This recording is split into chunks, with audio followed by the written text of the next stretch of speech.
ito yung gamit kong tissue. Alam niyo kung bakit? Anong napakaganda nito? Ito, na ano siya, flexible siya. Flexible, tapos may pamikit na siya dito.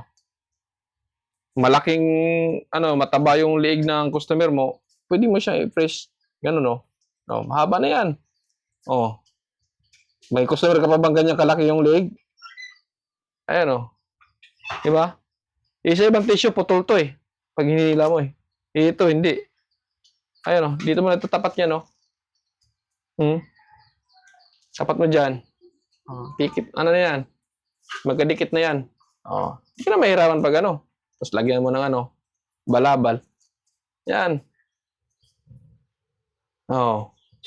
Tsaka flexible siya, oh. Ang higpit niya, oh. Nabunot nga pero punit.